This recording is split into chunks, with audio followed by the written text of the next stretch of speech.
Assalamualaikum warahmatullahi wabarakatuh. Hari ini kita akan membahas materi mengenai perilaku konsumen dalam bisnis retail. Kompetensi dasar yang diajarkan yaitu menganalisis perilaku konsumen dalam bisnis retail dan membuat laporan analisis perilaku konsumen dalam bisnis retail. Kemudian tujuan pembelajaran yang pertama menjelaskan pentingnya mempelajari perilaku konsumen dalam bisnis retail, menganalisis perilaku konsumen dalam bisnis retail, dan yang ketiga melakukan identifikasi perilaku konsumen dalam bisnis retail. Langsung saja kita masuk ke materi yang pertama, yaitu budaya konsumen. Jadi, kebudayaan adalah faktor penentu keinginan dan perilaku konsumen yang paling mendasar. Bahkan, budaya menjadi faktor utama dalam perilaku pengambilan keputusan dan perilaku pembelian. Yang selanjutnya yaitu ada budaya mempengaruhi perilaku konsumen dalam 3 faktor. Yang pertama, budaya mempengaruhi struktur konsumsi. Budaya dapat mempengaruhi struktur konsumsi karena adanya larangan, hukuman, tekanan, ataupun paksaan dari budaya tersebut untuk mempengaruhi pola dan bentuk dari individu dan masyarakat dalam berbagai cara dalam pemenuhan kebutuhannya. Yang kedua yaitu budaya mempengaruhi bagaimana individu mengambil keputusan. Dalam hal ini, individu dalam mengambil keputusan untuk berkonsumsi itu tidak dapat dipisahkan dari pengaruh budaya. Di antaranya itu dipengaruhi nilai dan juga norma. Dan yang ketiga yaitu budaya adalah variabel utama dalam penciptaan dan komunikasi dari sebuah produk. Nah, dalam hal ini, budaya menuntun individu dan masyarakat dalam upaya pemenuhan kebutuhan maupun keinginan terhadap barang dan jasa. Yang selanjutnya yaitu pola perilaku belanja konsumen, di mana perilaku konsumen merupakan suatu proses yang berkaitan erat dengan proses pembelian. Pada saat itu, konsumen melakukan aktivitas-aktivitas seperti melakukan pencarian, penelitian, dan pengevaluasian produk. Selanjutnya, terdapat 4 faktor yang mempengaruhi perilaku konsumen. Yang pertama, yaitu faktor budaya. Nah, di mana kelas budaya, subbudaya, dan kelas sosial itu sangat mempengaruhi terhadap perilaku pembelian. Yang kedua, yaitu faktor sosial. Dalam faktor ini seperti kelompok referensi, kelompok acuan, keluarga, serta peran sosial dan status sosial itu mempengaruhi perilaku pembelian. Yang ketiga yaitu faktor pribadi, di mana keputusan pembelian itu dipengaruhi oleh karakteristik pribadi yang meliputi usia, tahap siklus hidup pembeli, pekerjaan, keadaan sosial, kepribadian, dan konsep diri serta gaya hidup dan nilai.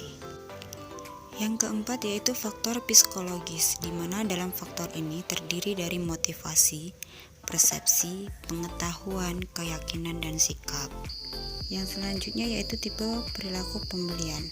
Nah, terdapat 4 tipe perilaku pembelian. Yang pertama yaitu perilaku pembelian rumit, di mana perilaku pembelian yang rumit terdiri dari 3 tahapan.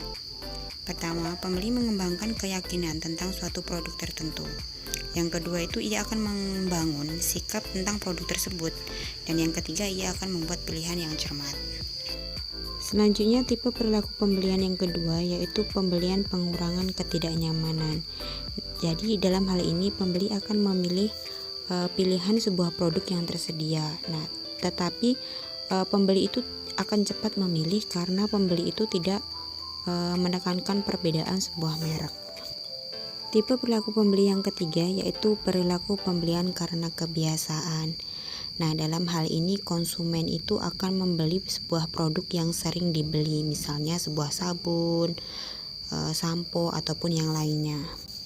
Tipe perilaku pembelian yang selanjutnya yaitu perilaku pembelian yang mencari variasi. Dalam hal ini konsumen itu sering melakukan pergantian merek ataupun jika ada merek baru maka konsumen tersebut akan membeli merek tersebut.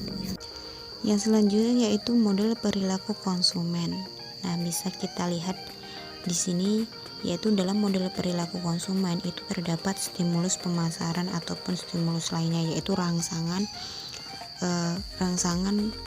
internal ataupun rangsangan eksternal bagi konsumen. Nah, kemudian akan memunculkan psikologi konsumen ataupun karakteristik konsumen.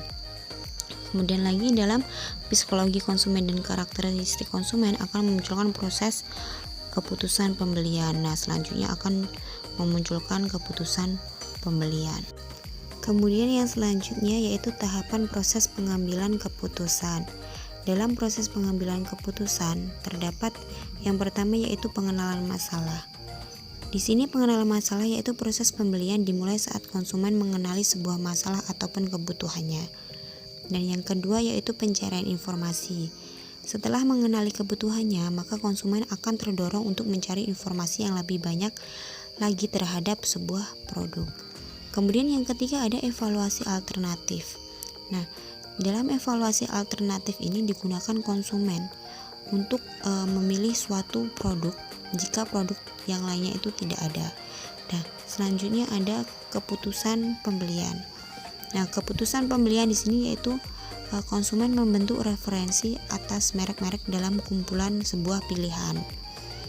Nah, selanjutnya yang terakhir itu ada perilaku pasca pembelian. Nah, di sini perilaku pasca pembelian itu setelah membeli sebuah produk, konsumen akan mengalami level kepuasan atau tidak kepuasan tertentu. Selanjutnya yaitu peranan yang dapat dilakukan seseorang dalam pengambilan keputusan. Itu yang pertama ada pemrakarsa.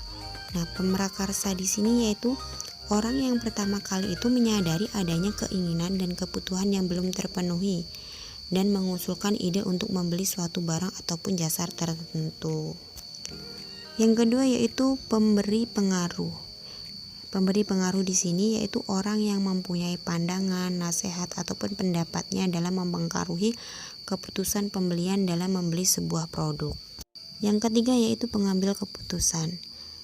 Pengambil keputusan yaitu orang yang menentukan keputusan pembelian, misalnya apakah jadi membeli, apa yang dibeli, dan bagaimana cara membeli atau di mana membelinya. Peranan yang dapat dilakukan seorang dalam pengambilan keputusan yang keempat yaitu pembeli. Pembeli di sini yaitu orang yang melakukan sebuah pembelian suatu produk ataupun jasa tertentu. Peranan yang terakhir yaitu pemakai. Nah, pemakai di sini yaitu orang yang mengkonsumsi atau menggunakan barang ataupun jasa yang dibeli dan dipakai. Nah, itulah materi mengenai perilaku pembelian. Saya akhiri, wassalamualaikum warahmatullahi wabarakatuh.